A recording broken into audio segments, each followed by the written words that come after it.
ದರ್ಶಿ ವ್ಲಾಗ್ಸ್ನ ವೀಕ್ಷಕ ಬಂಧುಗಳಿಗೆ ನಮನಗಳು. ಚಾನೆಲ್ನನ್ನು ಸಬ್ಸ್ಕ್ರೈಬ್ ಮಾಡಿ. ನಿಮಗಿದು ಗೊತ್ತೇ? ಚೇಳಿನ ಬದುಕು. ಚೇಳನ್ನು ನೋಡಿದ್ದೀರಿ. ಅದರ ಬಾಲದ ತುದಿಯಲ್ಲಿರುವ ಮೊಣಚು ಕೊಂಡಿಯಿಂದ ಚುಚ್ಚಿದರೆ ಪ್ರಾಣಾಂತಿಕವಲ್ಲದಿದ್ದರೂ ಸಾಕಷ್ಟು ನೋವು, ಉರಿ ಅನುಭವಿಸಬೇಕಾಗುತ್ತದೆ.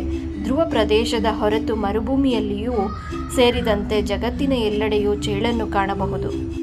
ಬ್ರೆಜಿಲಿನ ಕಾಡುಗಳು, ಉತ್ತರ ಕೆರೋಲಿನ ಹಿಮಾಲಯಗಳಲ್ಲಿ ಅದರ ಸಂತತಿ ಅಧಿಕವಾಗಿದೆ. 0 ಡಿಗ್ರಿ ಉಷ್ಣಾಂಶದಲ್ಲಿ ಬದುಕಿರಬಲ್ಲ ಚೇಳು 68ರಿಂದ 99 ಡಿಗ್ರಿ ಫ್ಯಾರನ್ ಹೀಟ್ ಉಷ್ಣಾಂಶದಲ್ಲೂ ಸಾಯುವುದಿಲ್ಲ. 2 ದಿನಗಳವರೆಗೆ ನೀರಿನಲ್ಲಿ ಮುಳುಗಿಸಿಟ್ಟರೂ ಬದುಕಿರುತ್ತದೆ. ಅತ್ಯಂತ ಕಡಿಮೆ ಆಮ್ಲಜನಕವನ್ನು ಅದು ಬಳಸುತ್ತದೆ. ಆದ್ದರಿಂದ ಮಣ್ಣಿನೊಳಗೆ ಚೇಳು ಇರಬಲ್ಲದು.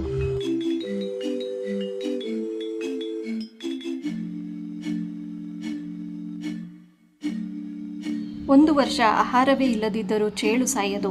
ಅದರ ಗರಿಷ್ಠ ಜೀವಿತ 25ರಿಂದ 38 ವರ್ಷಗಳು. ಬಿಲಗಳು, ಕಲ್ಲುಗಳ ಸಂಧಿ, ಸಡಿಲಾದ ಮಣ್ಣು, ಹುಲ್ಲು ಇರುವ ಜಾಗ ಚೇಳಿನ ವಾಸಸ್ಥಳ. ರಾತ್ರಿ ಸಂಚಾರಿ. ಚೇಳಿಗೆ ಪ್ರತಿದೀಪಕ ಶಕ್ತಿ ಇರುವುದರಿಂದ ರಾತ್ರಿ ಅದರ ಮೇಲೆ ಬೆಳಕು ಹರಿಸಿದರೆ ಕಪ್ಪಗಿರುವ ಚೇಳಿನ ಬಣ್ಣ ಬದಲಾಗುತ್ತದೆ. 6 ಸೆಂಟಿಮೀಟರಿಂದ ಆರಂಭಿಸಿ 20 ಸೆಂಟಿಮೀಟರ್ವರೆಗೆ ಗಾತ್ರವಿರುವ ಚೇಳುಗಳಲ್ಲಿ ಹಲವು ಜಾತಿಗಳಿವೆ. ಪ್ರಮುಖವಾಗಿ 13 ಕುಟುಂಬಗಳನ್ನು ಗುರುತಿಸಲಾಗಿದೆ. ಸಮುದ್ರ ಚೇಳು 8 ಅಡಿ ಉದ್ದವಿರುತ್ತದೆ.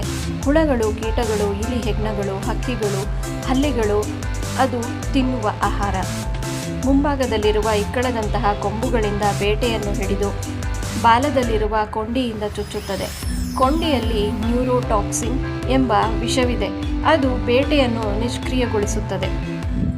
ಬಳಿಕ ಕೊಂಬುಗಳಲ್ಲಿರುವ ಅರೆದಂತಹ ಹಲ್ಲುಗಳಿಂದ ಅರೆದು ಬೇಟೆಗೆ ದೇಹದ ರಸವನ್ನು ಮಾತ್ರ ಸೇವಿಸಿ ಎಲುಬು, ಚರ್ಮಗಳನ್ನು ಬಿಸಾಡುತ್ತದೆ. ಒಮ್ಮೆ ಹೊಟ್ಟೆ ತುಂಬಿದರೆ 1 ವರ್ಷವಾದರೂ ಹಸಿವಿನ ಭಯವಿಲ್ಲ.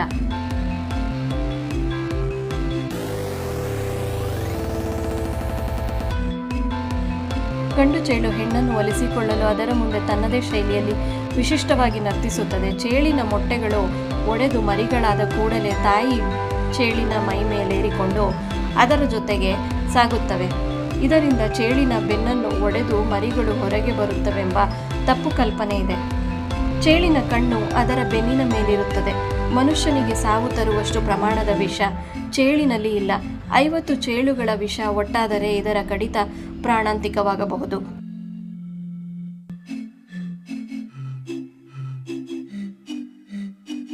ಫ್ರೈಡ್ ಜಾತಿಯ ಚೇಳುಗಳನ್ನು ಚೀನಿಯರು ಖಾದ್ಯ ತಯಾರಿಸಿ ತಿನ್ನುತ್ತಾರೆ. ಅದರಿಂದ ವೈನ್ ತಯಾರಿಸುತ್ತಾರೆ. ಚೇಳಿನ ಅಂಗಾಂಶಗಳಿಂದ ಕ್ಯಾನ್ಸರ್, ಮಲೇರಿಯಾ, ಸಂಧಿವಾತಗಳಿಗೆ ಪರಿಣಾಮಕಾರಿ ಔಷಧಿ ಕಂಡುಹಿಡಿಯುವಲ್ಲಿ ವಿಜ್ಞಾನಿಗಳು ಮಹತ್ವದ ಹಂತ ತಲುಪಿದ್ದಾರೆ. ಈ ನನ್ನ ಪ್ರಯತ್ನ ಇಷ್ಟವಾದಲ್ಲಿ ದಯವಿಟ್ಟು ಲೈಕ್, ಶೇರ್, ಕಮೆಂಟ್ ಮತ್ತು ಸಬ್ಸ್ಕ್ರೈಬ್ ಮಾಡಿ. ಧನ್ಯವಾದಗಳು.